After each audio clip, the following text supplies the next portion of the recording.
This morning in the Atlanta airport, no one's missing a meal on Mac Wilburn's watch. With 11 restaurants to serve passengers, he's got dining for every destination.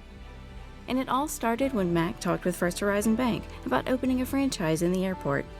Now it's open for business and cleared for takeoff. First Horizon Bank. Let's find a way. Go to firsthorizon.com/Mac. First Horizon Bank, member FDIC. Looking for a fun way to win up to 25 times your money this basketball season? Test your skills on Prize Picks, the most exciting way to play daily fantasy sports. Just select 2 or more players, pick more or less on their projection for a wide variety of stats, and place your entry. It's as easy as that. If you have the skills, you can turn $10 into $250 with just a few taps. Easy gameplay, quick withdrawals, and injury insurance on your picks are what make Prize Picks the #1 daily fantasy sports app. Ready to test your skills? Join the Prize Picks community of more than 7 million players who have already signed up. Right now, Prize Picks will match your first deposit up to $100. Just visit prizepicks.com/get100 and use code GET100. That's code GET100 at prizepicks.com/get100 for a first deposit matchup to $100. Prize Picks, daily fantasy sports made easy. The following production is part of the We Be Geeks podcast collective.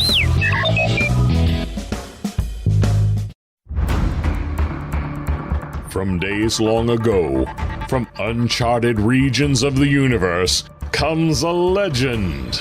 The dream that came through a million years, that lived on through all the tears. It came here, the Fandom Nexus. Fabulous secret powers were revealed to our host as he plugged in his microphone. I have a podcast! Here he is, your Spider-Pan, Jeremy.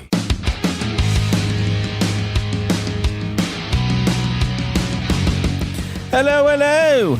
I turned British again. I don't know why. Didn't I do that last week?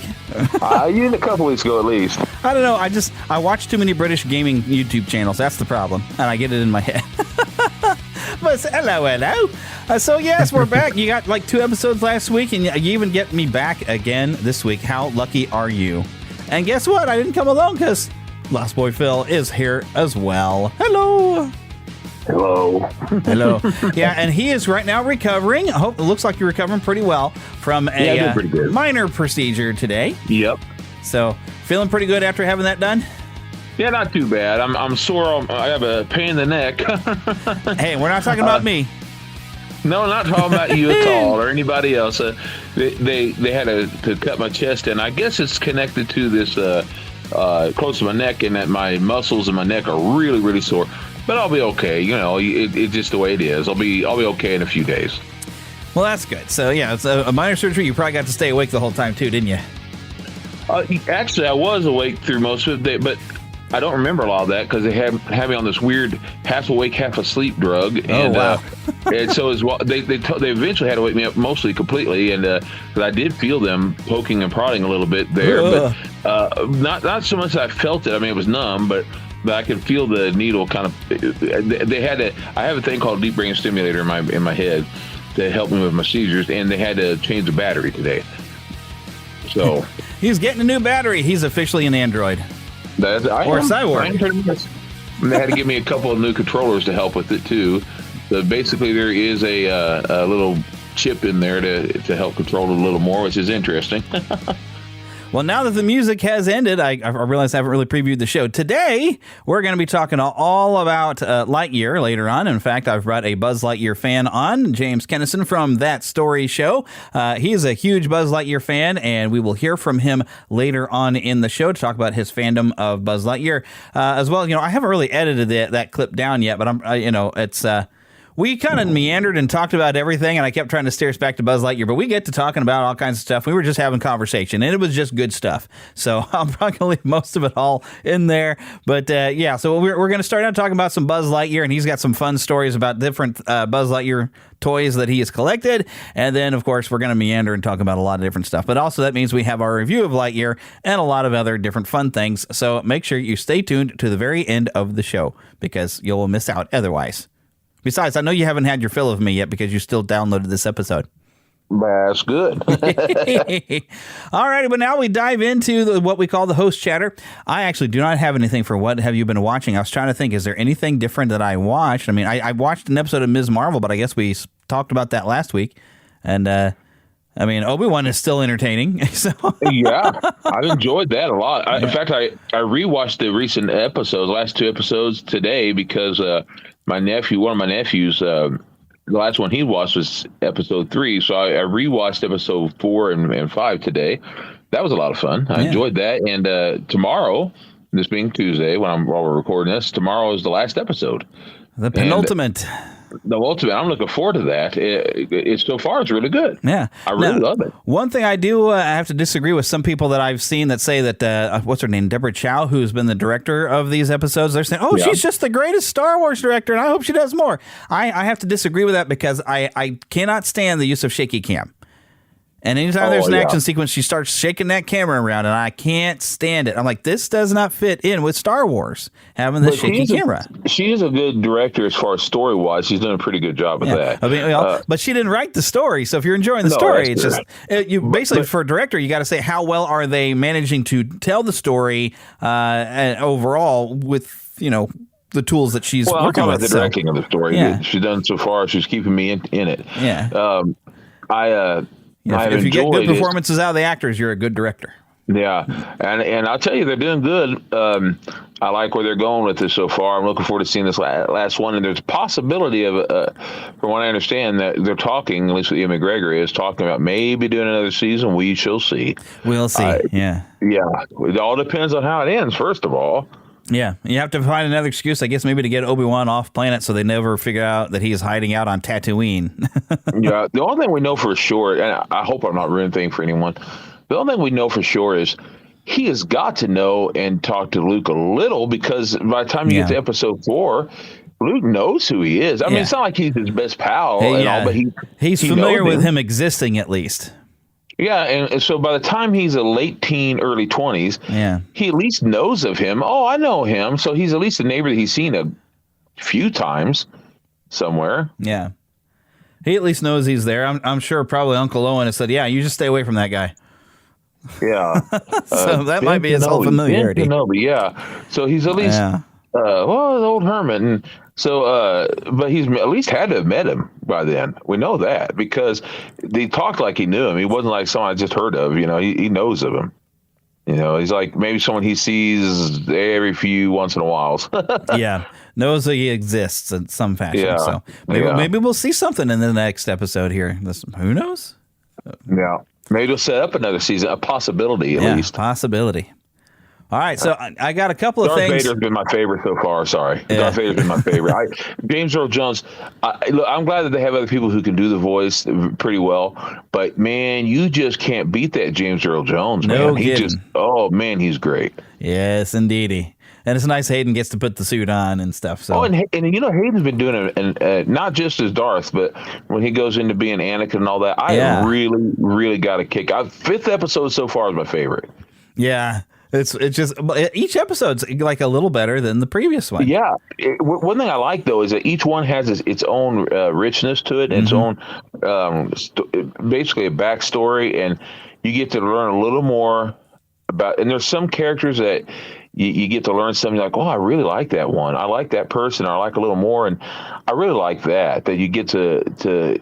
Because I think one of the problems with fans of something, it doesn't just have to be Star Wars, but we get to believing that we already know all there is to know, and that don't mess with what I love. You might mess it up, and let's be honest, sometimes that happens in our own little mind. But if we just go in there and go for the ride, sometimes you might walk away irritated or whatever. But sometimes you walk away thinking, you know what? Not only was that not so bad, that gives me a little bit something more to enjoy. Mm-hmm.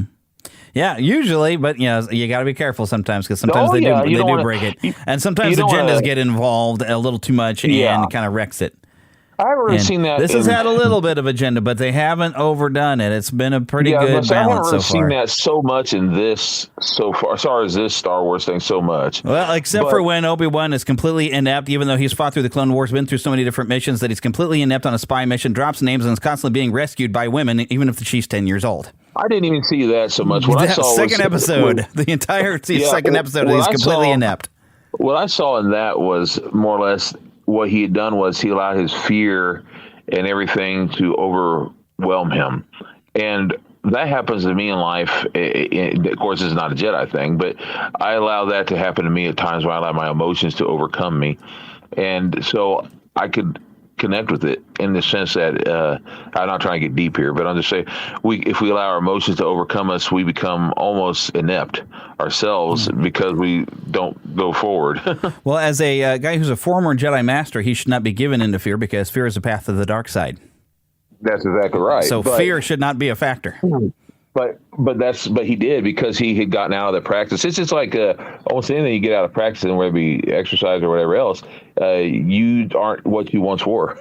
It happens, unfortunately.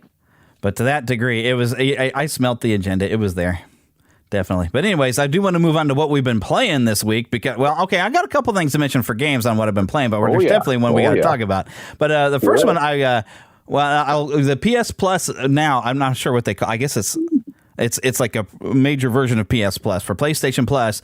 They launched their new membership program last week on Monday, and now that I have access to a bunch of classic games and a lot of even PlayStation games, so I was able to sit down and start playing the Spider-Man Miles Morales game, which I think I mentioned last week that I was getting to play with that one. So I'm still playing with that and having a good old time. There is, I don't want to get too dove into it, but there was one blatant virtue signal moment that I've gone by that I had to roll my eyes at a little bit.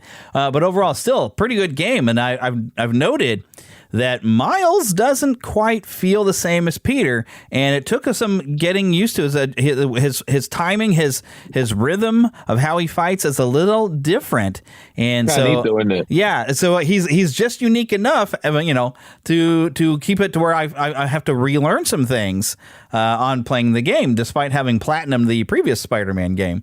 I like when they do that. They make it original almost. Yeah, they did. They made it very original. He's even, of course, got his own individual theme song that fits more with his personality, which is nice. Yeah. So it's been pretty cool. What I do find very interesting is they do try to deal with the fact that it's weird that there are two Spider-Man, which I've been saying for a long time. I was like, look, okay, if we're going to bring Miles in, can we give him a different name? Why is he also Spider-Man? Does that even make sense? And it doesn't. Spider guy. If you don't want to call him Spider Boy or whatever, you which they did have it one time, remember? Yeah. Not really, but not that I don't recall it, but but something like that but it keeps being addressed in the game, and I kind of find it funny every time someone's just like, it's kind of weird. So we're supposed to call you Spider-Man as well? What? Yeah, you're the other Spider-Man. They have Spider Boy on the DC Marvel amalgam. It was Superboy and Spider-Man combined, and I loved it. It was great. I did not see any of those amalgams, things like that. Oh, it was great. It was like Superboy had Spider-Man's mask, but it was only from the nose up or just above the nose. So it's more like glasses with a little bit of the mask on the sides, and he had his hair showing on the top. And it was kind of fun. It was, of course, he was super powered of all get out, but it was a lot of fun. He had the leather jacket on and everything. It was pretty great. It's Superboy. But no, the other game what have we been playing this week?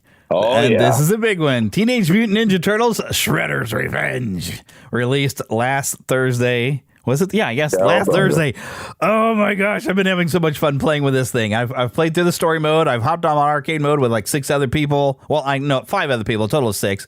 And I've played it through 6 ways to Sunday now. My gosh, I haven't got to play with you that very much, although we did learn we were on your system when you do the high five to share health or whatever, the cheer up, you're supposed to be able to get an achievement for doing it 3 times to another player, but it only gave it to you because we were on your system. So we're going to have you remote into my system or something so I can get that achievement as well. Either that or play online. But that's specifically why I went ahead and, other than playing the classic games, but why I went ahead and have an online account now is so I could play online with you on the Ninja Turtles. That's a fun game. I enjoyed it. It really took me back. Oh, yeah. So remember we used to go to the arcade. Oh, yeah. Now, young folks probably don't remember any of this, but we used to go to the arcade a lot. I know they got some arcades, but it's not the same. Back in the day, that's how you got to play the real new, I'll say fresh games, but and it was so different. You go home, play Atari, because that's what it was back in the day, even before Nintendo, or Nintendo, and it wasn't the same. Those games, they were fun, but they weren't near as fun as when you go to the arcade. And I remember spending like $20 that time, you and I, $20 a piece. We teamed up. I know Seth and I did it too, my buddy. But we'd play the Ninja Turtle game. We just kept on playing until we could finally beat Shredder. And then another time I went and to do that with the Simpsons game, and it was so much fun. Yeah. It was so much fun. I wonder if this is going to inspire them to bring someone will make the Simpsons arcade game, make it available again. Who knows? It was a kind of a bad game, but a fun game too. They brought out the Simpsons wrestling game. I never played it. I heard it was awful. But there's some things about it that were fun. Some of your special moves were hilarious. Like I won't mention them all right now, but one of them that I thought was really, really funny was like Krusty the Clown would have Itchy and Scratchy come out and attack you. Oh, golly. That was like his special move. They come out, they fight and bite and fight and fight and bite. And that was fun, you know? Oh, my goodness. But yeah, speaking of special moves, that's one of the parts of the fun of the Shredder's Revenge game is these special move meters that you can build up. And especially, I've played through with Leo. I've got him maxed out because you get an achievement if you max out everybody's level on story mode. But Michelangelo, I appreciate that his special move is he does, like, from the opening of the original cartoon, he does the nunchuck maneuver, and it's basically this area of attack. And even his, you can do a taunt type of thing, and that's how you can charge up your meter, other than, landing attacks and everything. His taunt is he does a little bit of the dance that he does actually in there before he does a shell spin, I guess, because he, a backspin perhaps, but more of a shell spin. But the stuff they came up with for the taunts is great. Raphael will laugh. Donatello will play a Game Boy. Splinter meditates. Oh my goodness! And then if you're playing as April, her taunt is like, "What are your thoughts on that?" Or any comments? So she put a microphone out. I haven't unlocked. I heard that you can unlock Casey Jones. I haven't done. I'd love to. I did. Casey is a lot of fun. Oh yeah, because his taunt as he'll point is like, yeah, bring it on, Scuzz Bucket. It's so awesome. He's my favorite after Leonardo. It's always been Casey Jones. He's one of my all-time favorite characters ever made. He's just so much fun. He really is. Yeah, especially in the old cartoon when he had a weird Clint Eastwood voice. They didn't quite translate that over into this, but in the cartoon he was hilarious because they did this, Clint Eastwood, that was a crime, you pervs, your pukes, Scuzz Buckets. Oh my gosh. Back in the day, Clint Eastwood's voice got used a lot in different cartoons. He just was. He was even in the Gummy Bears, they used a caricature of him, which is what taught me how to draw Clint Eastwood. He got used, he was chasing one of the characters, Gusto. Well, it's Raphael voice. Yeah. He was Rob chasing Paulson. him. And he had that Clint Eastwood. I loved it. That Clint Eastwood character come looking for him, and he would not quite play. Every time he'd come walking up, he had this like crossbow, and they wouldn't quite play, but very close. They go, and you're like, oh, that's it. And he had these squinty eyes, and he's like, I'm going to get you. Oh and my goodness! Him. I mean, there's no doubt. Him and Jack Nicholson's voice was used a lot. You remember even in G.I. Joe? Oh yes, it had Shipwreck. And I now know why, because I saw the movie just not that long ago where Jack Nicholson was dressed just like Shipwreck, and I see it now. I now understand it. But yeah, those characters were used a lot, and there's a couple other characters they would use, but mostly them. They use those two because they're so easy to do voice wise, and they stand out. They're often impersonated, like doing a Captain Kirk character. Oh, it's the thing. Everybody's always got to do it. So it's so easy to impersonate that you always have a cartoon character. It doesn't sound like them, but it sounds enough like Christopher Walken. We get the idea. Yeah. Now everybody's trying to do walk-in characters. But it is what's great about this game is having at least the four main voices of the Turtles, but they also did voices of some other characters like Rocksteady and Bebop, and even the Rat King. Having them in there, it's been great. King yet. Oh goodness, buddy! All right, see, we got to get to where you get to play and fight the Rat King. That was my favorite villain, Rat King. He was so weird. I always wanted to see him in one of the, when they were doing the movies. Oh, yeah. I always wanted to see Matthew Fewer play Rat King. He would have been perfect. All right, for those that do not know Matthew Fewer, he was in, Honey, I Shrunk the Kids. He was the neighbor. Yeah. And then, of course, the voice of Max Headroom. Max Headroom. Yeah, but just to get the picture and the sound in y'all's head of him being the Rat King. He would have been good. He'd have been so much fun. Oh my gosh. He was. I found out, Jeremy. You remember that episode? I don't know if you remember this or not, but on Star Trek: The Next Generation, he came in there as a con artist. Yes. And do you know who that was supposed to be originally? That was supposed to be Robin Williams. Oh, but my goodness. At the last minute, he wasn't able to do it, and so they got Matt Fewer to do it. Well, I couldn't imagine it. I mean, Robin Williams, I love him anyway, but I couldn't imagine anyone doing that better than Matt Fewer. Well, one of the reasons why he wanted to do is he wanted to do it because Whoopi Goldberg, of course, was doing it, and they're good pals, Yeah. So that would work. But Matt Fewer did do a great job. Yes, he did. He was really great. If you're not seeing that, see that episode. That's a great episode. All right, but we better move into some news because we got to keep things rolling. Well, sure.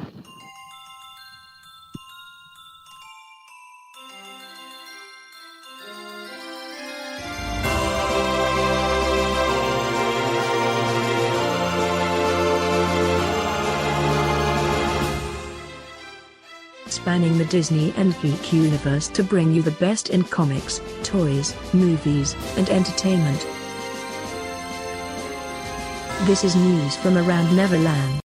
And this is where poor Philip is going to be at a disadvantage because I've got some videos. This past week was the 25th anniversary of Final Fantasy VII's original release on the PlayStation. So marking that, Square Enix had a couple announcements, and I'm going to play a YouTube video here, and you're going to be able to hear it, but Philip won't. Oh, it's okay. What we've done, that's set in stone. The past is forever. But the future, even if it has been written, can be changed. So focus on the future, not the past. He wants to finish what he started. He wants to reclaim his birthright and rule over the planet with Jenova at his side. I saw you lying there. I figured it was too late. Wait, what are you implying? That I died? That I'm some kind of imposter?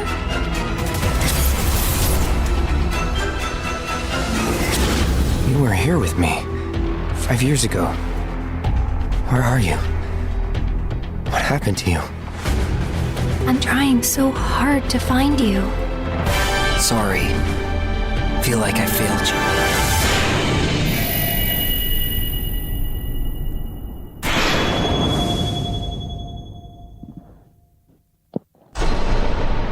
Available next winter. I thought there was a little bit more to this. No, okay, now it's just kind of previewing the next thing. So available next winter. Final Fantasy VII Rebirth, the second in what they're saying is going to be a trilogy of the Final Fantasy VII remake. Holy guacamole. I had so much fun playing the remake, which I believe you do have. You got it for free on your PS5 there, Phil. You need to sit and play it because I know you only play it stuff that's licensed characters that you know with, but oh my gosh, it's such a great game. Yeah, I'll have to do that. Yes, you do. You definitely got to play it. It's so great, and this trailer got me super, super excited. And they didn't stop there. Here's yet another one, Crisis Core Final Fantasy VII Reunion. So there was a, I believe this was 2007, I think the original game, Crisis Core, was on the PSP only. So, but this was a prequel that follows a character named Zack Fair, who's the guy who saved Cloud's life before the events of the game. And also when Aerith mentions to Cloud this, you remind me of the first man I ever loved. That first man was Zack Fair, who's supposed to be dead, but now in these remakes, they found a way for him to live. But anyways, let's give this a listen, and poor Phil will not be able to hear this as well. Or either? What would be the word? I guess either. Boy, oh boy. The price of freedom is steep.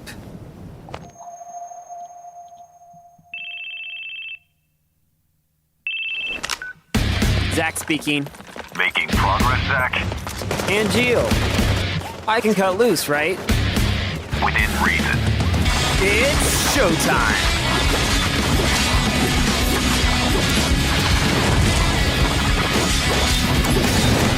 Soldier First Class Genesis. A month ago, he went missing during a mission in Wutai. You know, I've never actually seen you use that. Don't you think it's sort of a waste? Use brings about wear, tear, and rust. And that's a real waste.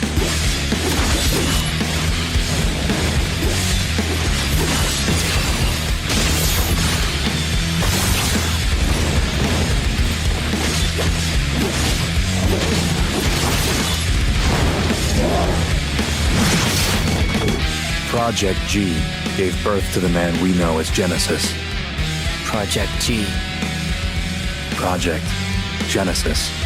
Settle down, Zack the puppy. What do you know? Shit, lapdogs!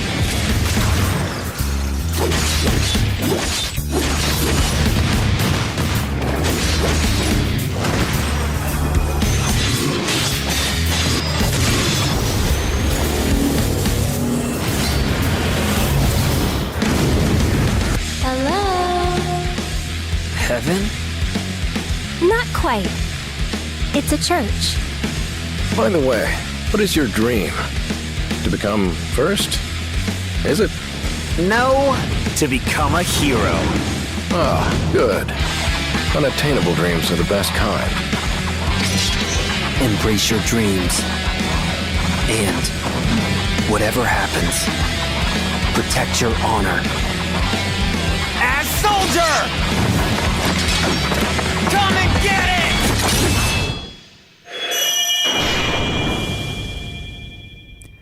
All right. This is also slated to be available this winter. So Square Enix is like making everybody happy because this is coming out this winter. So guess what I want for Christmas?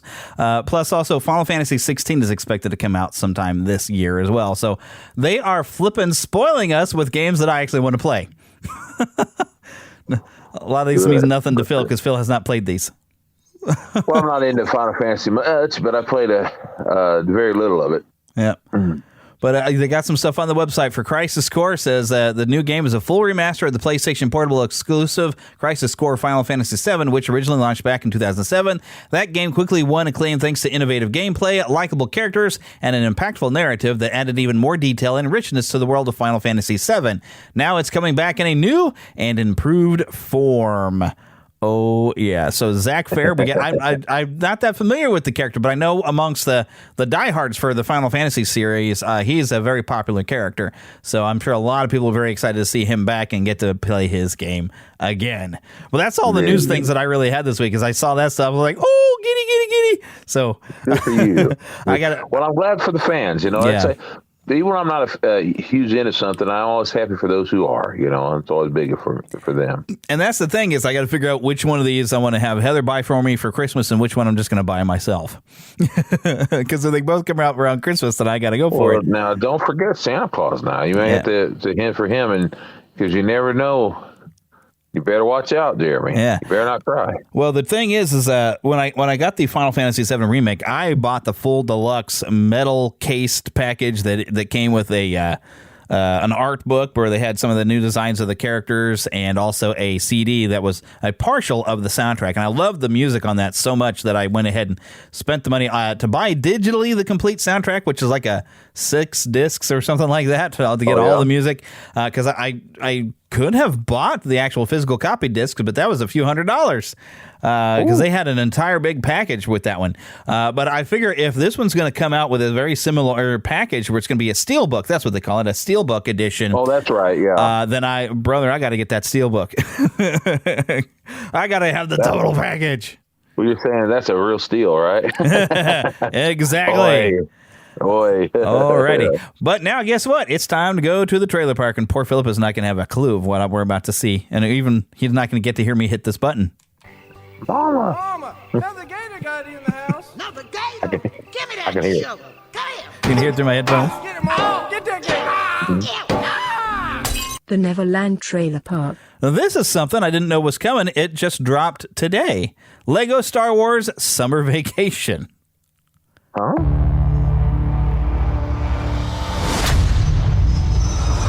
Okay. This is it, everyone. We're here to have some fun! Strap in, baby. No stormtroopers, no TIE fighters, no threat of annihilation. Best vacation ever! Summer's about to end, and we're all about to go our separate ways. It's a vacation. Relax. Hello there. Who are you? Obi-Wan Kenobi. What is in this? Come on out in the sun now. Come on out and have fun. We are on holiday. It's not that kind of holiday. So far. Rubbity. And don't forget my shoulders. They really burn. One never knows how long a moment will last. You must learn to enjoy yourself. What do you know about vacations? Go Jabba! Go Jabba! Go Jabba! Go Jabba! The trip isn't about the destination. It's about the journey. Go, go, go! Who will be declared rulers of the beach? Ruler? Everybody limbo! Who's next? Try not to lose a hand. It's kind of a thing in our family. It's a... I'm not saying it. It's a snack!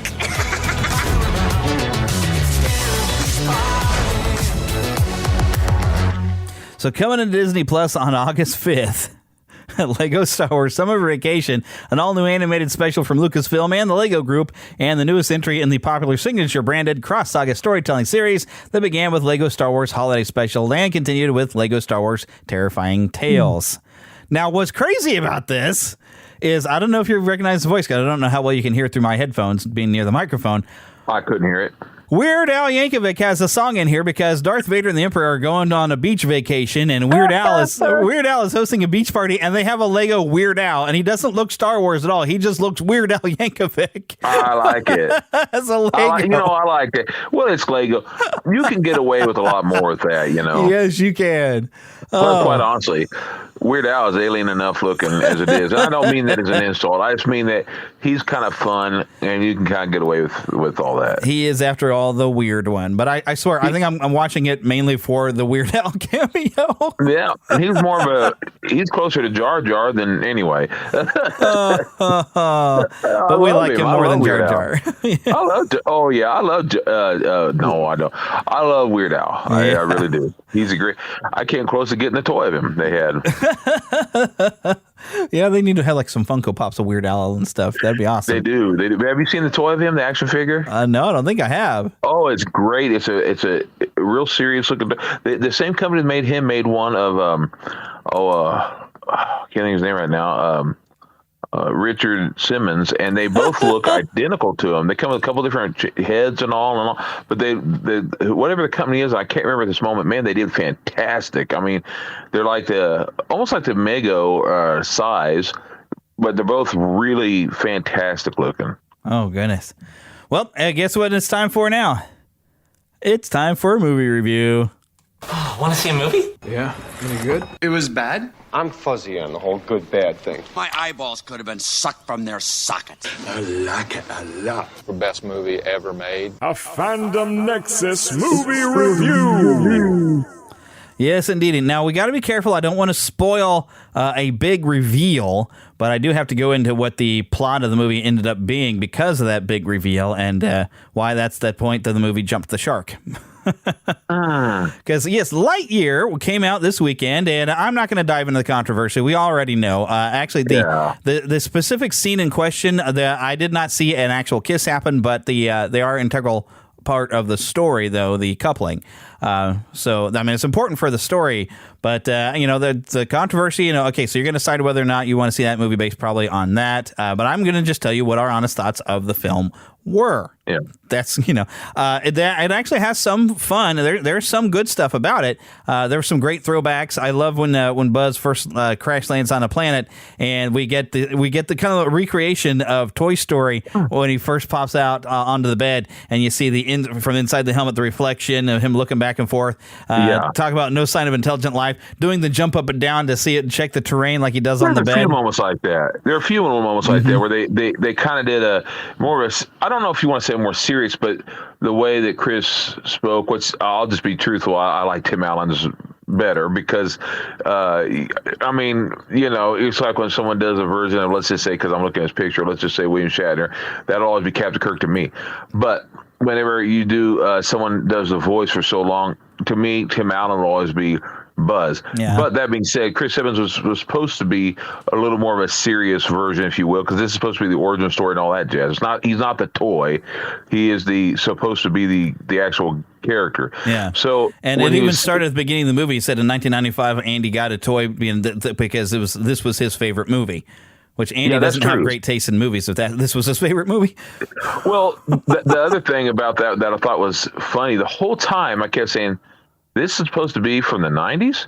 Right. Because not only that, I kept thinking, this is, I mean, maybe I was thinking it too serious or something, but I kept thinking this wouldn't have been in the 90s. This is not a kind of story they would have done in the 90s. It's too dark for a movie that the kids would have watched in the 90s and that kind of stuff. Yeah. And there's elements that are acceptable now that would not have been acceptable in the 90s. Yeah, that's true. But the whole time I kept thinking, this would have been the most boring movie in the night.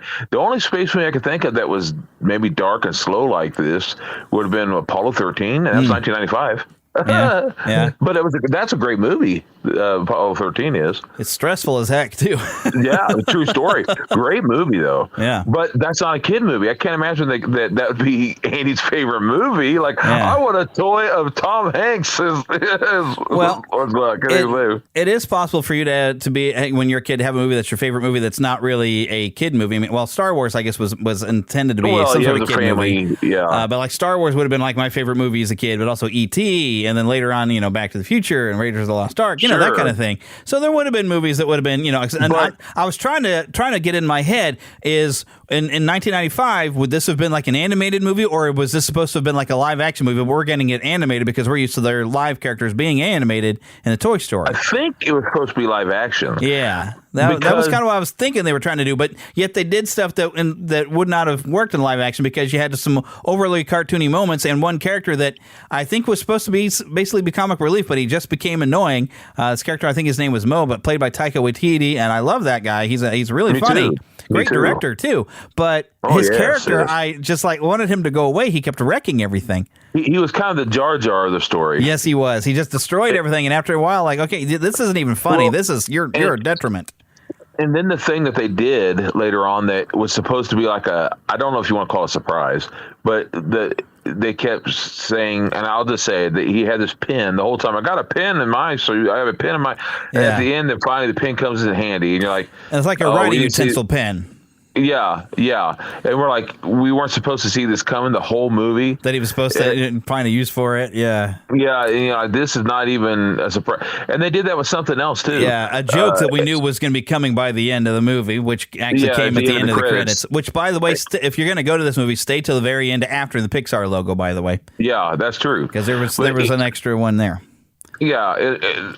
And it was like, it was just really predictable. Yeah. Everything was predictable. I did love Socks the Cat. Socks the Cat made that movie. Part. He stole it. And the only other character I really loved, because I didn't expect her at all, and I found her to be funny. She reminded me of people I knew and worked with. And I think everybody has a grandma or an aunt like this or someone. I can't remember her name. She was supposed to be... Oh, I forgot it now, too. She was used to be in jail or prison. She was on like a work release program or something. Yeah, she was hilarious. She was on parole, and she was hilarious. Yeah, she kept saying stuff, and she was just like, the heck with that. And she was a grizzled old woman, and she was so funny the whole time. She was kind of violent in the sense that she's like, I'm gonna knock him out. And I just loved her. She was like the crazy old woman that you used to work with. I just loved her. She didn't care. But yeah, so they had some great characters, and they did some timey-wimey, wibbly-wobbly bits with something they called the time dilation that happens when you're traveling like speed of light. That time is moving faster than you are. I don't know that there's supposed to be some actual science to it, but we've never had anybody travel that fast, so how are they so sure about it? That wasn't even my issue, but they did have. It was interesting, that's how they kind of get to where they have the plot. But now, when you get the established story in Toy Story that Buzz Lightyear protects the galaxy from the evil Emperor Zurg, and we have that continuing through evil Emperor Zurg, and he's supposed to be this big deal. He's evil, he's the Emperor, and he's Zurg.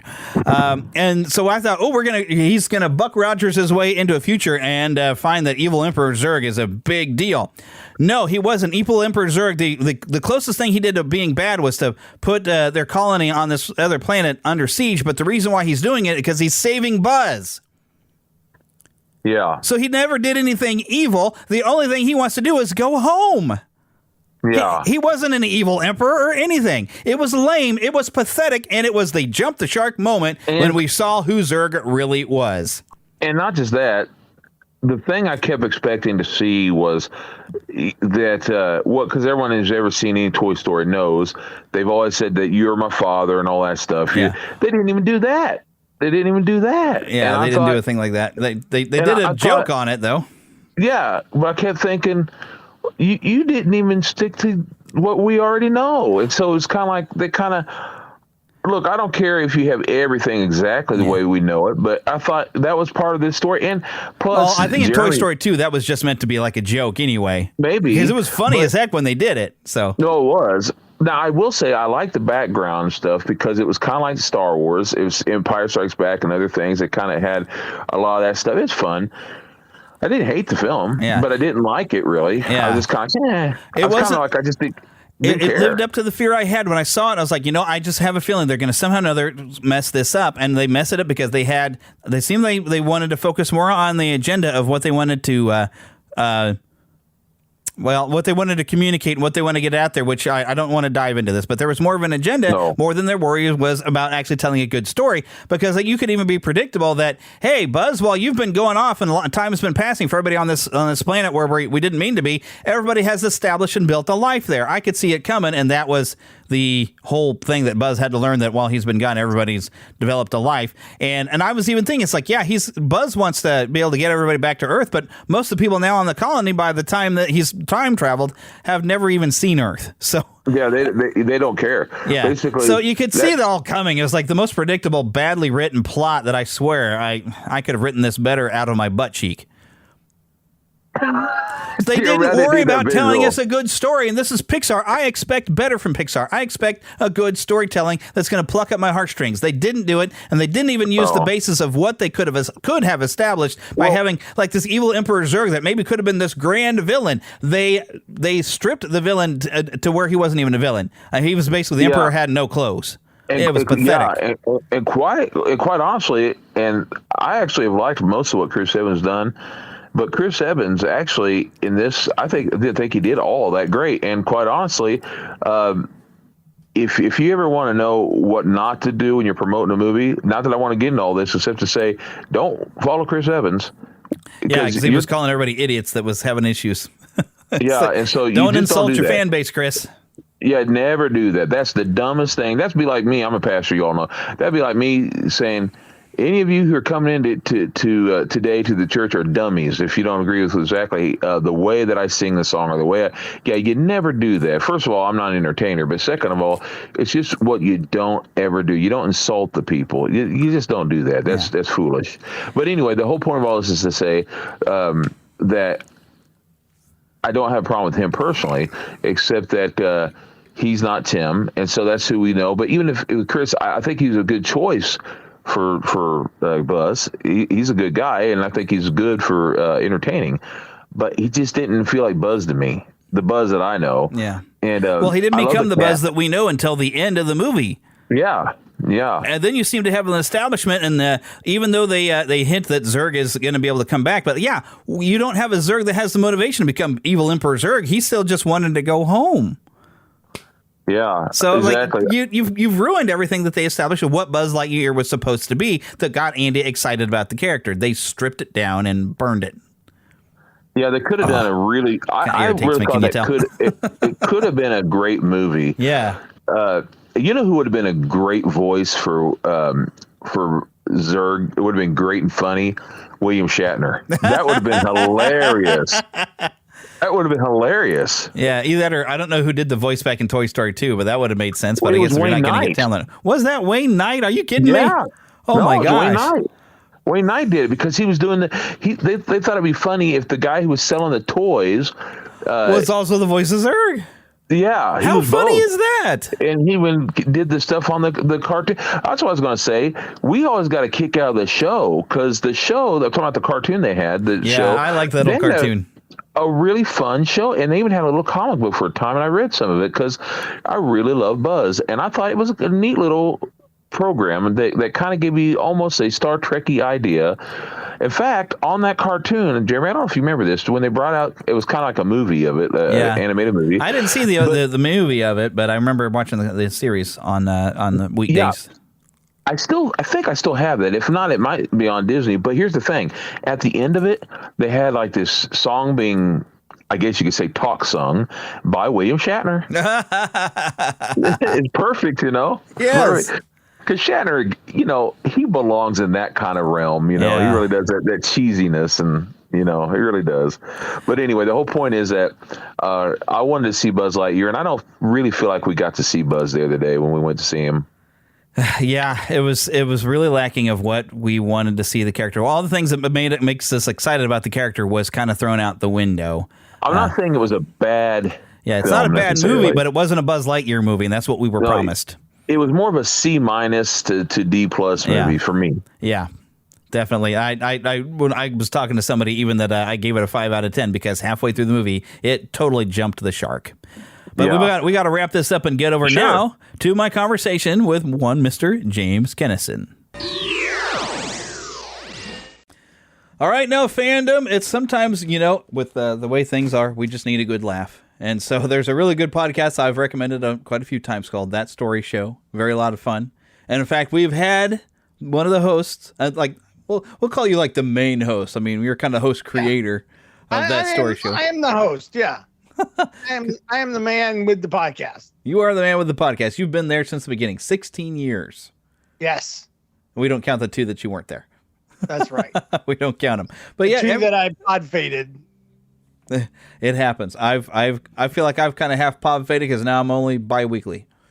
So I understand. It happens. But yeah, James Kennison has returned. We haven't talked to you since October. We talked about some scary games, which I've now played even more scary games and scared myself even further. Good. Scary games are fun. Yeah, I actually finally finished Resident Evil Village. Oh, really? Just recently. I bought that and I played it, and the werewolves got me, and I quit and I redeemed it and I got my money back. I was like, this is too hard for me. And I didn't know you were kind of supposed to die in that section. So anyway, I got out of the, I think I got out of the place I was supposed to be, and I got stuck behind some scenery and I died poorly, and I rage quit, and then I got my money back. So well, once you get past that, you do, actually very soon got to a point where lichens were really no problem for me whatsoever. Yeah. But then they found other things. I'm a quitter. Well, yeah, I ain't got nothing. I ain't got nothing for quitter. I thought I had a good joke there, but no, I don't. I got nothing. I'm just coming out. I'm coming out as a loser on your show. I'm letting people know right now you have a quitter as a guest on your show. Well, I actually did that with Fallout 3. It was supposed to be this great game, but I got frustrated with being overburdened. I got tired of it and I traded it in.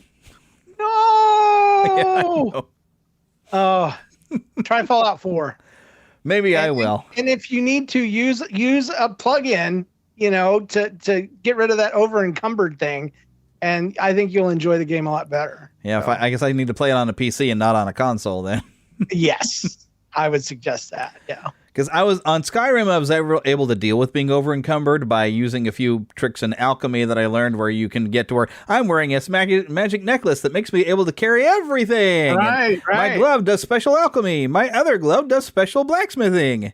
I have the boots that allow me to never die. I rigged up so much stuff that I'm like, I'm Superman now. This game's it's still fun, but it's like this game isn't a challenge anymore. So I just went and did everything. So okay, next. Fallout, I didn't find that kind of secret. Fallout's my favorite series, at least the third and fourth. Yeah, I never could get into New Vegas. Everybody loves that one the most. Everybody says that one's great, but I've started it 3 times and have turned it off. And Chandler shows up. You're like, how is he the bad guy? I don't even know who the bad guy is. I made it to Vegas and that was it. And then I can't pick a side. I want all of them to not be sides to pick. I want the Minutemen from Fallout 4. Really what it is. So I have no idea what that is. I want chaotic good. I want good people. So yeah, and that's one of the games that's hard to tell. Who are the good people in a Fallout exactly. game? It's all survival, and even when I played through The Witcher 3, you're thinking, I'm making the good decision, and then it backfires. Like, whoops, I got somebody killed. Yeah, it's not good. Yeah, you can't win. But you know who always can win? A cheater. No, Buzz Lightyear. I was second. I thought you were. I thought you were about to start witnessing to me. I didn't know. Jesus. God always wins. We've come to talk about the infinite beyond with Buzz Lightyear. Have you accepted Buzz Lightyear as your savior? I actually have. He's next in line if Jesus don't work out. If you can't get through the infinite, you're going to go beyond it. Yes. There we go. So, Even if your wings are made of plastic. I'm the world's biggest Buzz Lightyear fan, as far as I know. Yes, it was exactly why we needed to talk to you, because you probably know more factoids of Buzz Lightyear than I've heard about in a lifetime of, well, Maybe I wouldn't call it. So you might be surprised. I feel like I might let you down, though. I just collect him because I think he looks cool. I don't know if I know a lot of facts. Uh-oh. So we'll see. We'll see, though, won't we? We shall see. Because, I want to take, time travel back to 1995. Toy Story has hit theaters, and it's kind of the first of its kind of being a fully computer animated movie. And I remember even looking at the teasers of this thing, and even a drive-in. I can't remember what movie we were after, but just saying like, oh my gosh, it's completely computer animated. Holy cow! So it was like the must-see movie. Yeah. It was fantastic. We didn't even mind how funky Sid looked. That was a scary looking kid, and it worked because he was supposed to be scary looking, But I started collecting Buzz Lightyear in June of 1996. My first Buzz Lightyear figure was the $30, Buzz Lightyear character in the box, and I got him from Disney World at Downtown Disney, and it was on my honeymoon. So, and I was hooked after that. I don't even remember when I saw the movie, but I just loved Buzz Lightyear. I loved his look. I loved his voice. Obviously, by Tim Allen, fantastic voice actor. I loved his story, that he thought he was something else and that's what made him important. But his true value came from the very thing he thought was a weakness, and so I loved everything about him and still do. If this camera that you're looking at me at right now showed a little wider, you would see 2 shelves full of Buzz Lightyear content. So, my goodness. Yeah, you might have actually more Buzz Lightyears than I have Spider-Man stuff around here. I'm trying to think because I definitely have not filled up a shelf full of Spider-Man figures, although I have a really big one over here staring at me. A couple of them over here, but I think you've outscored me on that one.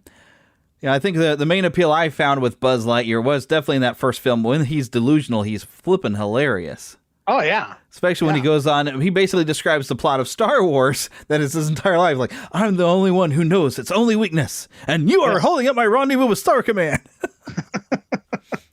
And I love the way he calls things weird things like, I need more unidirectional bonding strip. Buzz Lightyear needs more tape.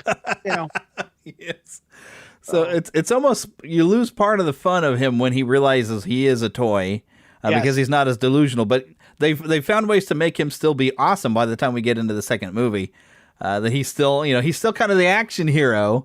So it's like he didn't really lose a step. He just realizes, hey, I'm a toy, and it's awesome to be a toy. Well, and he uses his real powers. He's the leader of the group. They all look to him. He's the one that has all the ideas to getting across the street under traffic cones. I mean, which is one of my favorite scenes. Yes. I have toys of him under traffic cones. Yeah. That's great. Pretty much if it exists, I have it, unless I didn't want it, and then I don't. But yeah. Well, how often does that happen that you don't want it? It happens more and more nowadays because the toys that are put out right now, I think they put them out just to have room on the toy aisle for, just because they have a space for Disney, and the Buzz toys are not collectible. They're not even fully painted. Like they cover up the feet, and if you look down, they haven't even put purple and green paint on the feet. It's not what it was. Now, collectible wise, yes, Funko is still putting out the occasional Buzz Lightyear. They just put out a new line of pop-ups that are mechanical and move, and have a little saying that pops out of their head, and those are really cute. And I got that. Vans came out with shoes a couple years ago. I got 2 pairs of those. So I've just become more selective. Yeah. Because there is a lot of crap, and then on the other extreme are the things that I want, but they are $300 plus. Yeah. And I can't do it, man. I can't even allow myself to save up to spend that kind of money on something like that. Yeah. Like one time on Craigslist, there was a stinking Buzz Lightyear ride for sale. It was one of those side of the outside of Walmart. You put a quarter in, a kid sits in it, and it rocks back and forth kind of ride. And it was Buzz Lightyear in a spaceship, and you sat next to him, and he put his arm around you. And I wanted that thing so bad. I was measuring the back of my walkout basement, and we had room for it. Thing was $5,000. I was like, "There's no way, I can't do it." But I wanted it so bad. I just had fun planning for it. You know what I'm saying? Yeah. Just had fun pretending. And someday, someday. And then one time I saw one of those Lego Buzz Lightyears that they have in the stores go on sale. They weigh like a metric ton. They really do. And it was $35,000. Ooh. Yeah. Ouch. And it was broken. It was a broken piece. That's why they were getting rid of it. And they still wanted that much. Yeah. So there's things that I want, things that I don't want, and then there's all the things I have, and I have a lot. I have a lot of stuff. I mean, I have a Buzz Lightyear boot mug. I drink out of his foot. That's how dedicated I am. Which I have to wonder though, like with the Vans and even the boot mug, does it actually have Andy written on the bottom? Let me check real quick. The Vans did. Because that's like perfect. No, it doesn't. It just has the company information on the bottom of the boot mug, but it does on the bottom of the Vans. Nice. And I have 2 pairs, one I wear and one I'm saving for collectible reasons. So yeah. That's how most of the stuff I actually have in here. It's all the collectible reasons. I don't care if it ever goes up in value. I just like having it. Exactly. Something to look at.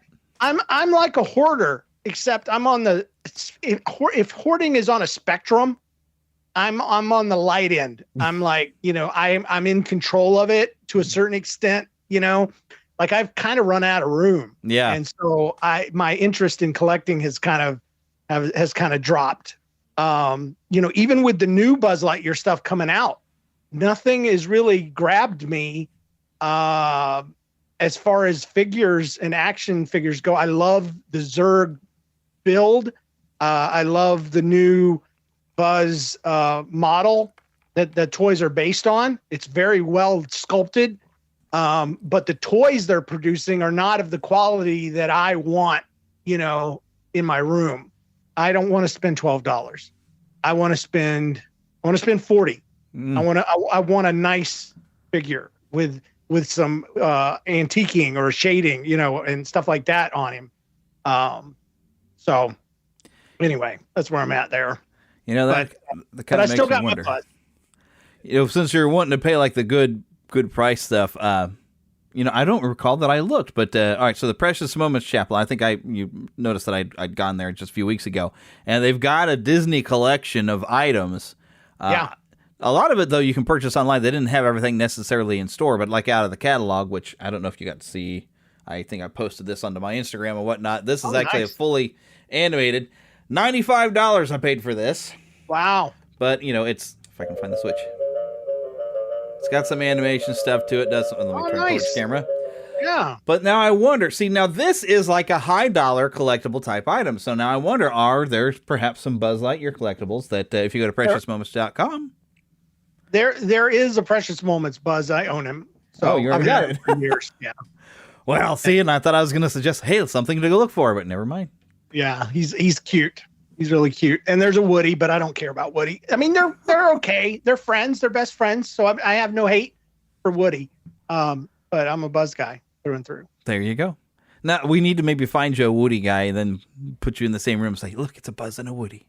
Yeah, we could be friends. They could be friends. We would get along, I do collect Alien, the LGMs. Oh. And I collect Zurg as well. And it fits the Buzz universe, basically. Yeah, and I also collect Little Buzz from the little, small fry feature where he was a fries and a Happy Meal, and everybody thought Buzz had shrunk. Yeah. Yeah. I collect him too. Oh my goodness. I'd almost forgotten about that short. Literally That's a short great one. Yeah. I've actually learned things from Buzz Lightyear though too. Although now I forgot the name of it. I didn't realize what I had learned because I'd never quite understood the line in the first movie where he's sucking down like Dorothy Jean or whatever. I could not figure that out. Yeah. Darjeeling, yeah. We were actually in a bubble tea shop, I guess maybe just a couple weekends ago, and I actually saw some. You're gonna have to pronounce it because I can't get it right. But I was like, Darjeeling. Yeah, I saw that. I said, "Look, it's a tea. He's talking about having tea." I'm like, I don't know why I should have clicked for him. He's at a tea party, but I thought it was an alcohol joke or something. No, they wouldn't put an alcohol joke in a Buzz Lightyear movie. Not back then, anyway. Although he was behaving kind of drunkenly, Yes, he was. So there was the alcohol humor, but not quite the full alcohol humor. Right. Well, he believed he was drunk. He was so into his world. Yeah. Sucking down Darjeeling with Marie Antoinette and her sister. Sister. That's one of the best bits, though. Well, that's the funny part. You didn't get the Darjeeling part. I didn't get Marie Antoinette for years, and then I looked it up, and I'm like, oh, she lost her head. Oh, okay, yes, that's the joke. I had not thought of it that way because all I can think about her is that's the let them eat cake woman and they cut her head right off, and that's why there's these two headless dolls. He's like, wow, Marie Antoinette, which doesn't make sense if you think about it. If he thinks it's a toy, why does he know about Marie Antoinette? But anyway, I don't know. And if he thinks he's a toy, why does he know to freeze when all the rest of them do? That's the thing. I'm not supposed to ask these questions. I know, but I have to. If he's the second in line behind Jesus, I have to ask these hard questions of faith, because if there's not an answer for them, then it's not worth trusting in. That's the way I believe. And then we have to wonder, is it in the same universe for that old Jim Henson special, because now it's a Disney-owned thing, the Christmas toy, where the rule was if you were found out of place, you were frozen forever. Oh, man, that's harsh. Of course, they came back. It was a Christmas miracle at the end of the special. I was about to say the Army men definitely didn't abide by that rule because that was kind of their thing. They could be anywhere they wanted to be, and it was just accepted because Army men do that in real life. I don't even own any Army men, and there's some in my hallway. So they go out there with the Legos for something to step on with your bare feet. Exactly. Exactly. Yeah, let's see. I don't think I had that many Army men like that, but I always love. There's a Bill Engvall bit where he talks about his son had a bunch of those, and they were always being knocked under the stove or whatever by the cat, and they were trying to clean up behind the cat, and they found them all, and his son couldn't call them G.I. Joe or anything. He called them all his IG Joes. And they said, oh, look, it's an IG Joe prisoner camp because they were all underneath the stove and everything when they were cleaning it because this cat would be on, get in there, no talking. So it's funny. Yeah, for anyone who's a Bill Engvall fan, that's, I forgot which one of his albums, but it's a hilarious little bit back when his son was still young. So yeah, but those are the like Legos or stuff to get stepped on. But that makes you wonder, what other toys might be alive? Like say, maybe a Lego brick isn't alive by itself, but if you constructed a character out of Lego bricks, would it then? Well, I think they kind of proved that in Toy Story 3, or was it 3 or 4? Which one has the fork? Sporky. Fourth one. Okay, the fourth one. Yeah. You can take inanimate objects, turn them into a toy, and then it comes to life. So, yes, absolutely. So the rules are frightening what kids can do. The amount of creation goes in. Maybe it's not Jesus or Buzz. Maybe it's the kids in Toy Story movies because they have creation powers. They got magic. They got inspiration. Original. They instead of speaking it into existence, they create it into existence.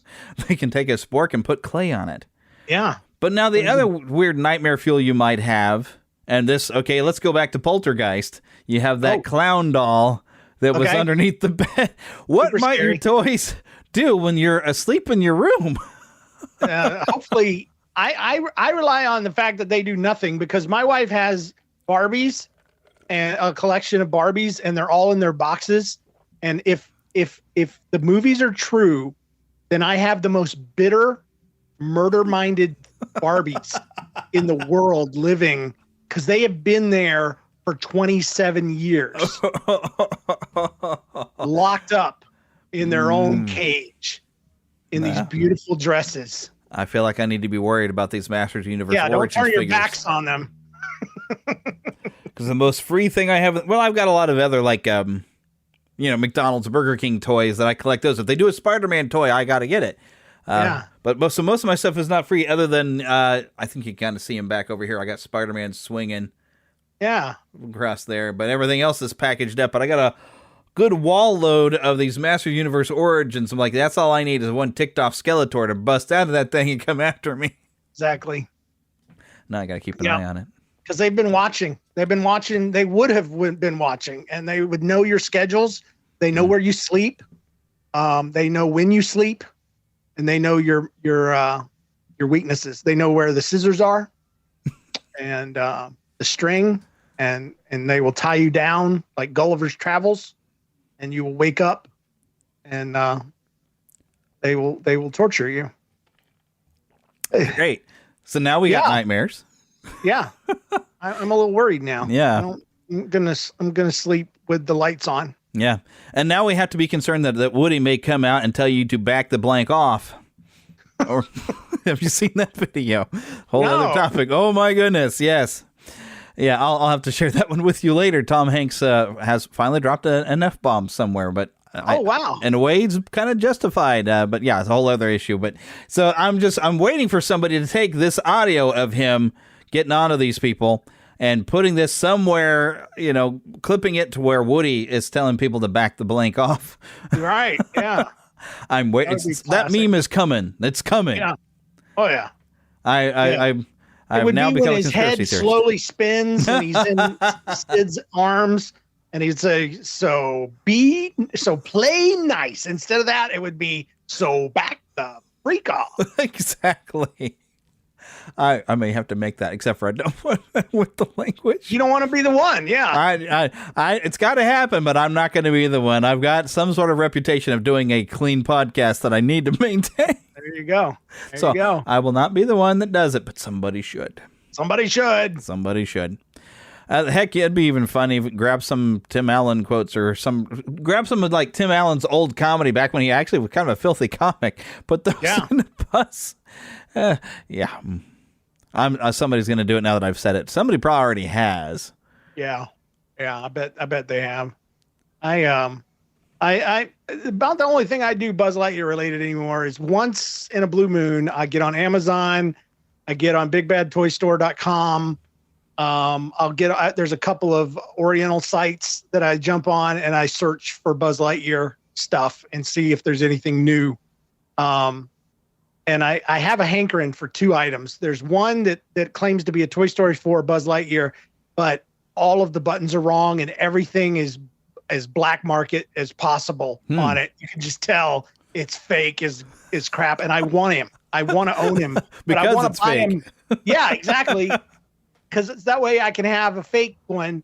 Because I did the same thing when I went to Mexico. I went to Mexico and I bought a plaster cast Buzz, and it was horrifying. But I own it now. It was from third world Mexico. It's wonderful. But anyway, I want this fake Buzz, but I don't want to spend $40 for it. I want to spend like $19 or 12. I want a good deal on it. And then there's another Buzz that I want. I can't remember now. Doesn't come to mind. I spent too much time talking about the other Buzz, but yeah, there's another one. He stands about 16 inches tall, and he weighs like 6 pounds. Wow. And he's impressive. Yeah. He is a sculpture, a true sculpture. It's a 1-to-1 cast from the original sculpture, and I want him, but he falls in the wrong price range for me. So. Well, that's how we keep some sort of control over our collecting, is having a budget that you're allowed only so much, and then having a small space to keep it in. It's the only reason why I podcast is because my podcast money is allowed to stay in a separate account, and I can buy Buzz Lightyear stuff with it without getting in trouble with my wife. So there you go. As long as you budget for it. The only reason I podcast. I just want it said on your show so I don't have to say it on mine. All of you are feeding my sickness, my illness. There you go. Yeah, I'd say it fills my need for attention. Yeah, that too. When you got a bad case of the look at me, so you got to find some way to get it out. That's right. So, but I'm kind of wondering like how deep the collection goes, because I actually recall, and I kind of wish I still had these, and I believe it was Burger King that had these. Like when the first movie came out, they had little toys of it. They had a Woody that was all... he was just a little floppy doll. He was pretty accurate to the movie, but they had a little plastic Buzz that the wings would snap out. Do you actually still have something like that? I have him. I have one that was a puppet from Burger King. I have, I even have a water bottle holder that is just Buzz Lightyear's body. And it Velcros around the top of the bottle. There's no head. It's just a cap that comes out. It looks really kind of morbid, but I was like, very collectible. But no, I have that. I have the Kellogg's had a series of bobbleheads, miniature bobbleheads, and I have several of those, both in the package and out of the package, as well as the advertisement that was on the cereal aisle. A friend of mine happened to be going down the cereal aisle when the guy was putting it away, and she's like, "Can I have that?" And he said, "Sure." And so I have the bobblehead. It stands about 4 foot tall, and they had it. They have two heads: the head that's printed on the back of it, and then a second head that bobbles on this plastic, bended piece of plastic. The plastic broke years ago, but I still have both heads. So, so what is the weirdest thing that you have? The weirdest thing, I may have said it with that water bottle holder, because it's creepy. It has arms but no legs, so it's kind of like Jabba the Hutt, except it's water bottle shaped. Let me look around real quick. The weirdest thing I probably have is a Buzz Lightyear Nutcracker doll, and I made him myself. Oh, neat! Yeah, I made him on a lathe. Because I saw a Nutcracker doll at a craft store, and I was like, they're made on a lathe. They're made on a spindle. They make spindle. Mm-hmm. There's the legs, the body, the whole thing. I could instantly see in my mind how it was constructed. And then I immediately said, I can apply that to Buzz Lightyear. And I looked online, and there is a Buzz Lightyear Nutcracker that you can buy, but it doesn't crack nuts. It uses the front of his uniform as the part that goes up and down. I had to redesign the concept of the Nutcracker, because in a Nutcracker, it's actually part of his chest that goes down, and they paint it to look like the lower jaw, and the beard is flexible. And so you can do it. I had to actually work it into the head, because the armor, let me go get it, and I'll show the people on camera real quick. Yeah, those of you who are actually here getting this on Patreon, which, by the way, Patreon subscribers will get video occasionally whenever we have a guest on. Oh, so that's turned out really good. This is him, and his backpack is the lever, and you see it going up through the back of his head, and his mouth opens and closes, and it actually breaks nuts. The part that I was talking about on the official one, it only moves this part up and down, and it doesn't actually break nuts. And this one does. And as you can see, it was totally made on a lathe, with the exception of the backpack. So you had to go through and like carve that out yourself with the whole kit then. Well, I made all of the pieces on the lathe. A lathe spins wood really fast. That's how they make baseballs and stuff. Yeah. And so the body is one part. The legs were spun on the lathe. Each part of the arm was spun and then cut and then glued together. The only part that I had to get creative with was the mouth, and the head was spun on the lathe. The ears were put on separately, but and as well as these parts here. So anyway, I'm trying to be descriptive for your audio only listeners. Yeah. But anyway, that's probably the weirdest thing I own because there's only one of a kind. Yeah. In the world. And like the follow up to that would be which item are you most proud of? But I think we already answered that question. Well, I can do that one too. The one I'm the most proud of is in my hands right now. It is this one. It is a giant Funko Pop Buzz Lightyear. It's marked as 02.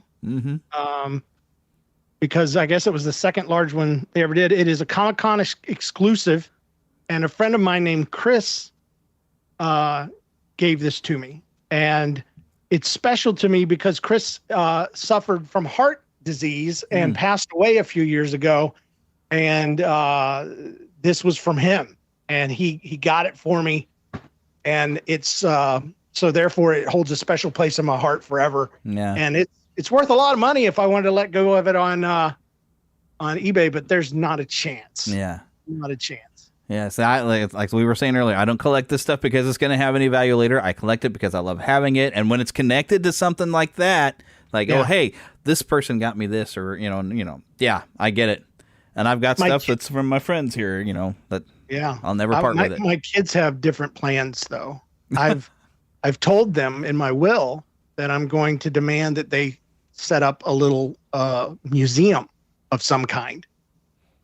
Maybe it used to be a lotto ticket store or a 24-hour photo kiosk in the middle of the Walmart parking lot, but they can afford to buy a small place to put all of my Buzz Lightyear stuff, and people can come around and see it.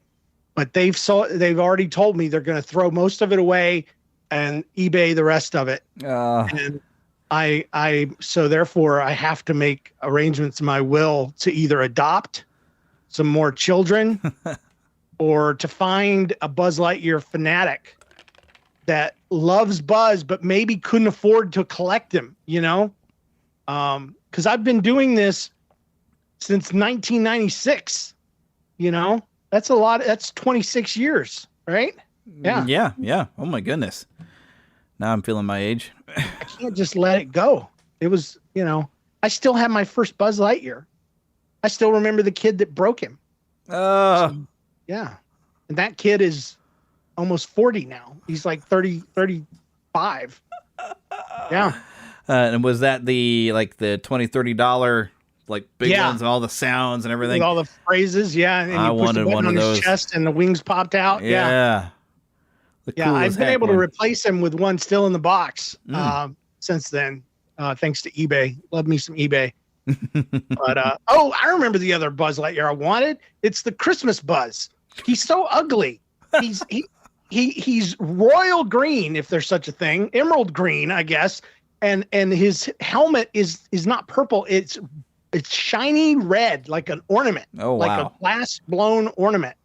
And he plays jingle bells and stuff and says ho ho ho, and it's the ugliest thing in the world. And I remember it being on the shelves, and I didn't want it.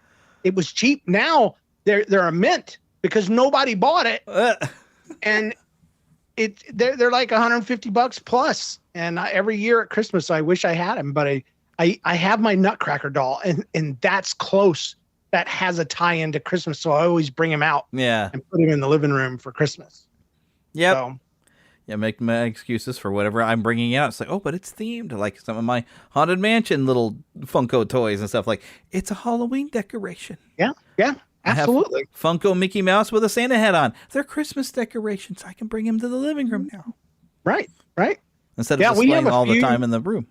We have a few Legos in our living room, I got to say. And I don't know why my wife has allowed it, but they're there. And when people come over, they'll be talking to us and they'll look at the stuff and they enjoy it. So I think that's the reason why it's been allowed to stay, is it's a novelty to people. She's seen that it actually brings value to the home. Because if you just looked at our home, you'd be like, oh, this should be on Instagram. It's all decorated.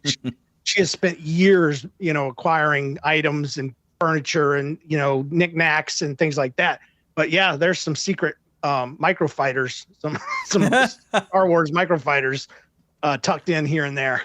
And people pick them up and look at them and oogle over them. And so, yeah.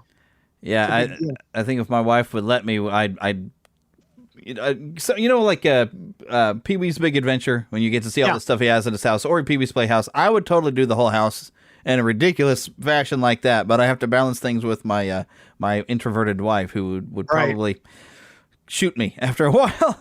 So, well, I think that's why we need them. Yeah, they keep us sane, and we keep them on their toes. So. Yep.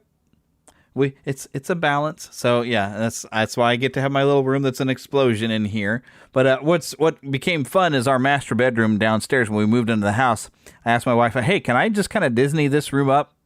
And she's like, "Oh, sure, we can just do a Disney room." I don't think she realized what my thought was.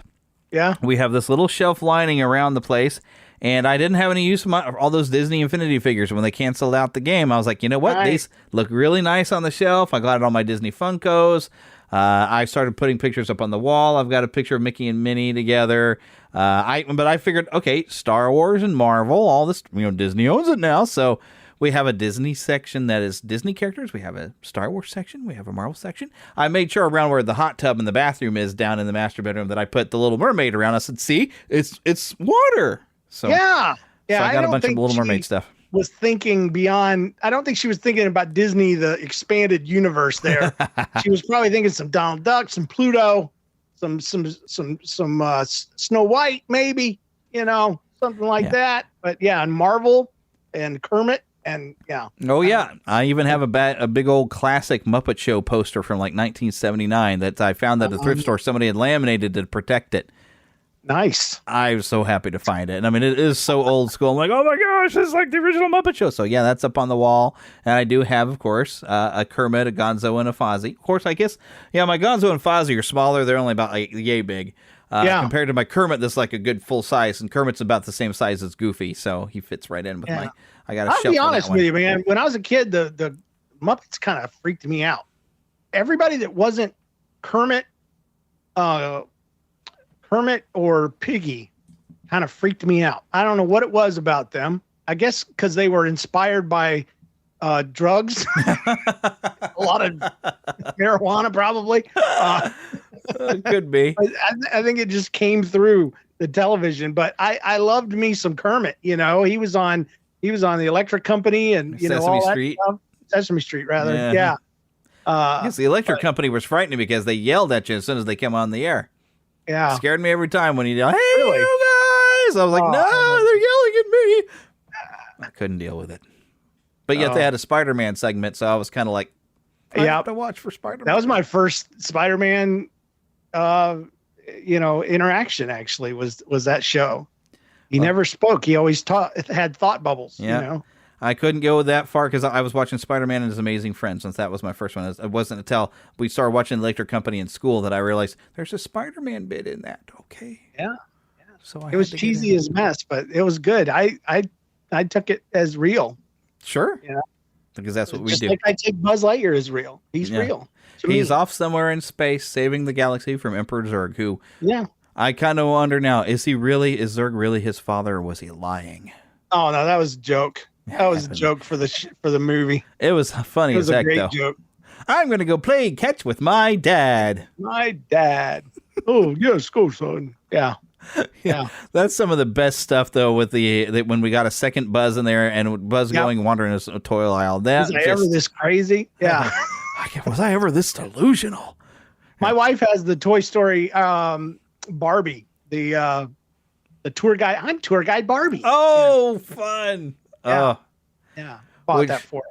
Which the fun part about the tour guide Barbie is being voiced by Jodie Benson, Ariel herself. I love Oh, that. really? Yes, I love that. Now, given the option, what I would actually like them to have done is get Chris Anthony Lansdowne, who anyone who's an Adventures in Odyssey fan will know. Hi, this is Chris, but she was the voice of Barbie for all the toys and I think she even did a few of the videos. I can't remember. Had her on the show, but it'd have been perfect if they actually would have gotten her to voice Barbie. But having that little throwback, having Jodie Benson come in there and voice Barbie was kind of a nice throwback to people like me who are like, Little Mermaid may not be my favorite one of the fairy tale style Disney animated movies, but Ariel still is my favorite princess because I have a lot of favorite princesses as a guy. It's still my favorite Disney animated film because it was the first movie I was allowed to see in my life. My mom was a very strict Christian woman, and movies were of the devil. And so I was 16 when Little Mermaid came out, and I saw it, and I loved it so much. I bought the soundtrack. Oh, yeah. It was the first soundtrack I ever bought. I played that tape, and I know all the songs. Oh, indeed. To this day. And I'll do everybody a favor. I won't start singing one to get James to start singing one. I won't do it. You don't want to hear us singing. It's always greener in somebody else's lake. I didn't cue him. You dream about going up there, but that is a big mistake. I even at one point found a songbook at a music store. We had a piano, and I was going to learn how to play the piano just so I could play songs out of the Little Mermaid book. And I knew I could read music from playing trumpet, so I was one-handed trying to play Little Mermaid songs, and I never could figure out the bass clef because I can't do anything with my left hand. It's useless. Oh. But if they'd have done a Toy Story song, I'm trying to turn it back to Buzz Lightyear. If they had done a Toy Story song, we'll kind of gotten it too. But yeah, because it's Randy Newman. He wrote it all on piano anyway, I'm sure.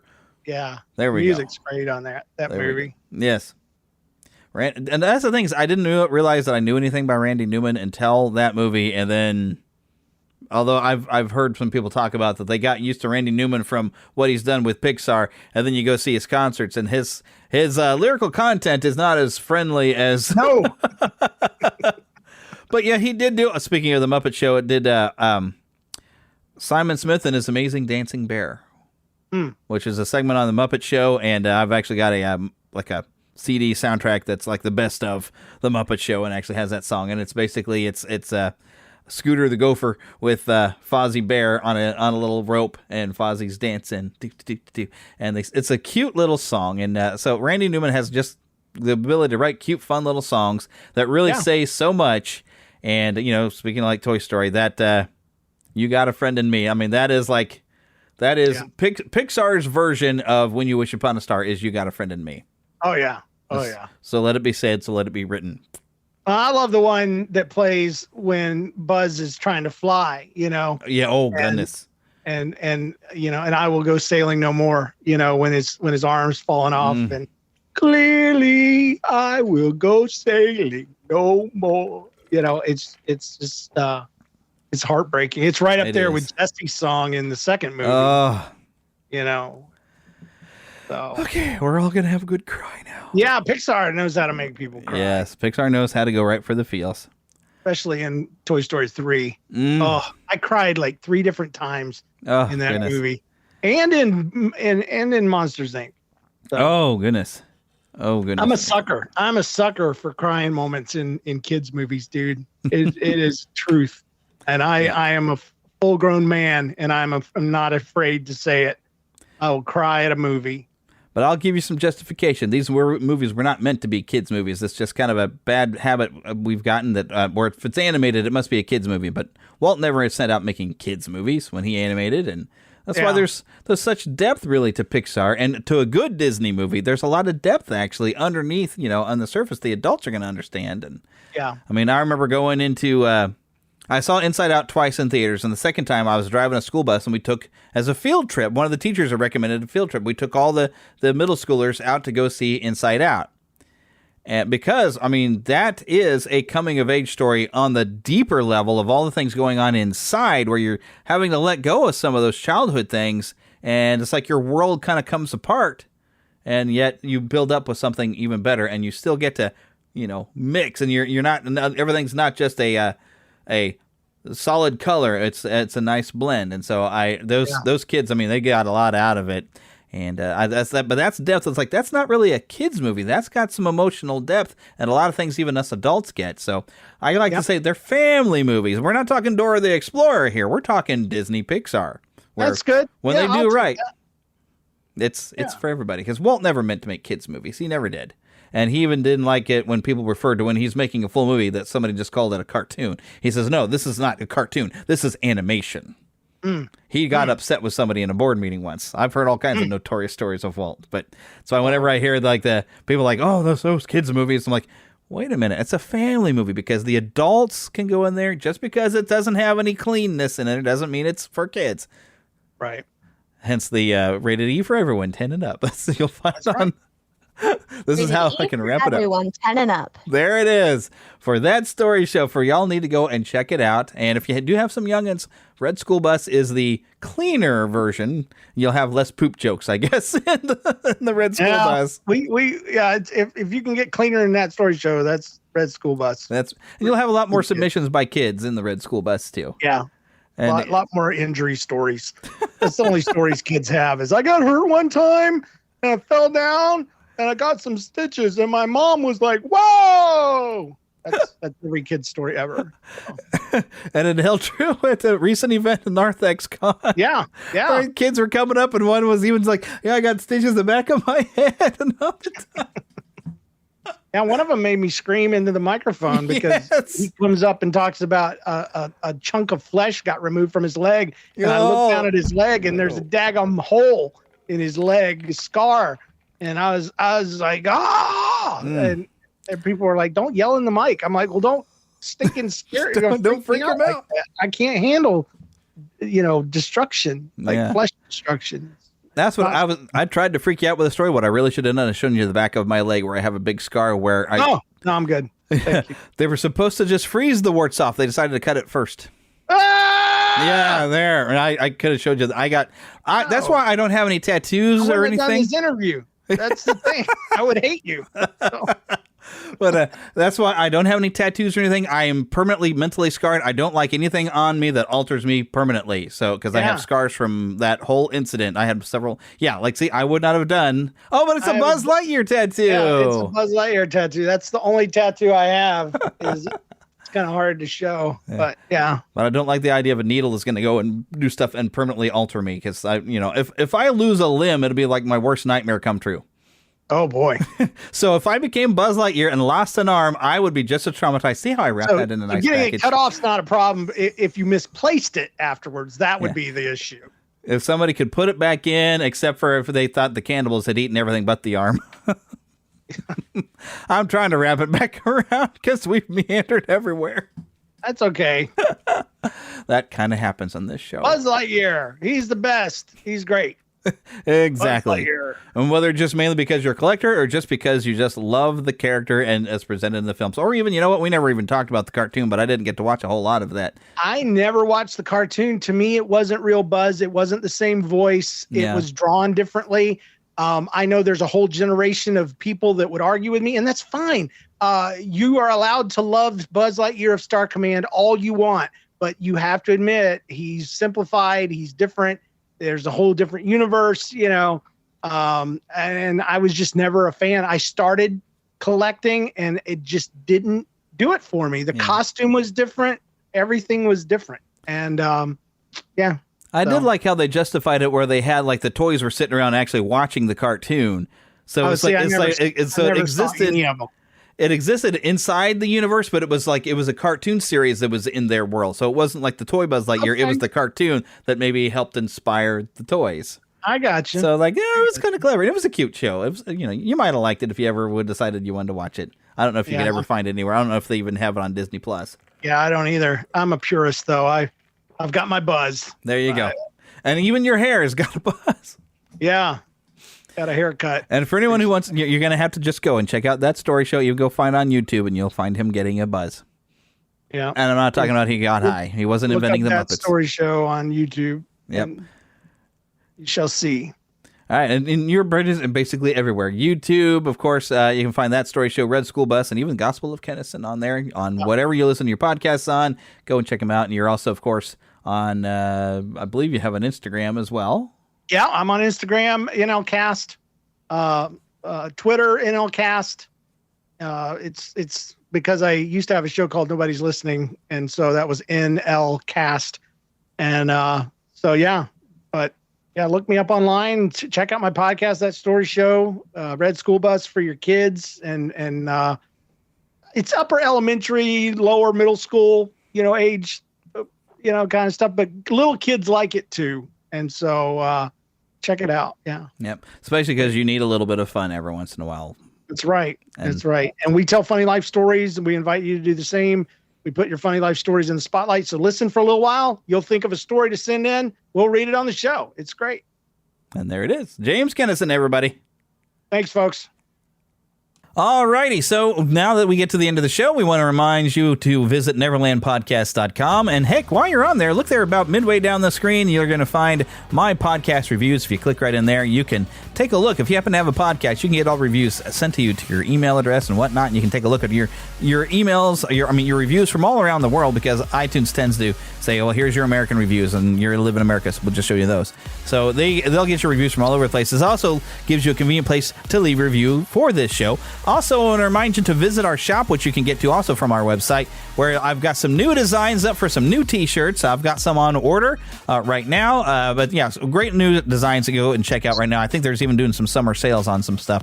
So make sure you go and check it out. We also want to thank Karen Kennedy, Ricky Pope of Christian Nerds Unite, and Darren Wilhite of the Wilhite and Wall Radio Show for helping me out with the introduction. Remember, you can send an email, podcast@neverlandpodcast.com. Let me know what you thought of Lightyear if you happen to see it. You can follow us on Twitter, although I really mainly just tweet out when we have a new show. I don't get on Twitter much, but Facebook is pretty active. Neverland Podcasts, we have both a group and a Facebook like page.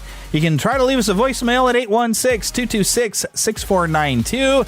And of course, please do donate through our Patreon at patreon.com/NeverlandPodcast, which of course you can find links to all this stuff right on our website, neverlandpodcast.com. But until we see you next time, which will probably be next week because Elvis is going to be in the building. That's right, pretty mama. Yeah, get lost. In an adventure! That would be nice if we could ever coordinate and do that at the same time. Well, I'll have to do a count off. Well, next time we do the show and we're in the same room, I'm giving us a count off, and you're going to hear us do it at the same time. It'll be awesome. There you go.